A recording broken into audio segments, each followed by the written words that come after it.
বলিউডের জনপ্রিয় কোরিওগ্রাফার ও পরিচালক ফারাহ খান সম্প্রতি হিন্দুদের উৎসব দোল নিয়ে আপত্তিকর মন্তব্যের জেরে তার বিরুদ্ধে থানায় অভিযোগ দায়ের করা হয়েছে। অভিযোগটি দায়ের করেছেন বিকাশ ফটক নামে এক ব্যক্তি। তাকে সবাই মূলত হিন্দুস্তানি ভাও বলেই চেনেন। তার হয়ে এই অভিযোগটি দায়ের করেছেন তার আইনজীবী।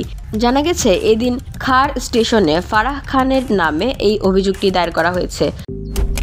মালয়েশিয়ান প্রযুক্তিতে তৈরি অত্যাধুনিক cleaning machine modern vacuum cleaner যে কোনো ধরনের ধুলো ময়লাকে পরিষ্কার করে ঘরকে করে তুলুন চকচকে ও আকর্ষণীয়। Modem, brand of luxury. জানা যাচ্ছে, গত 20 ফেব্রুয়ারি সেলিব্রিটি মাস্টার শেফ শোতে এসেছিলেন ফারাহ খান। সেখানে এসেই তিনি এই দিন দোল উৎসব নিয়ে আপত্তিকর মন্তব্য করেছেন বলে সেই ব্যক্তি অভিযোগ জানিয়েছেন। জানা গেছে, ফারাহ খানের নামে ভারতীয় দণ্ডবিধির 196, 299, 302 এবং 353 ধারায় মামলা রুজু করা হয়েছে। সেই অভিযোগে বিকাশ ফটক জানিয়েছেন, ফারাহ খান নাকি ওই শোতে বলেছেন, দোল হলেও অশিক্ষিত সমাজের নিম্নস্তরের মানুষদের উৎসব। তার মতে এটা একটি অবমাননাকর মন্তব্য।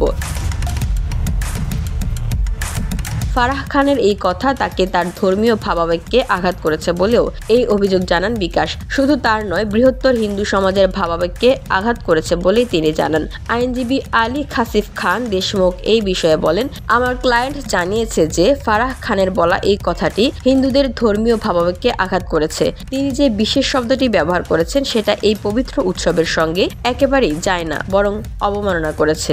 এতে সাম্প্রদায়িকতা ছড়াতে পারে। ফারাহ খান এবারের celebrity master chef reality show এর অন্যতম বিচারক। সেখানেই তিনি দোল নিয়ে এই বেফাঁস মন্তব্য করায় একদিকে যেমন তার বিরুদ্ধে FIR দায়ের করা হয়েছে, তেমন অনেকেই আবার সোশ্যাল মিডিয়ায় ক্ষোভ উগরে দিয়েছেন তার বিরুদ্ধে। সোশ্যাল মিডিয়ায় ব্যাপক বিদ্রূপেরও শিকার হন তিনি। VOD Bangla news desk.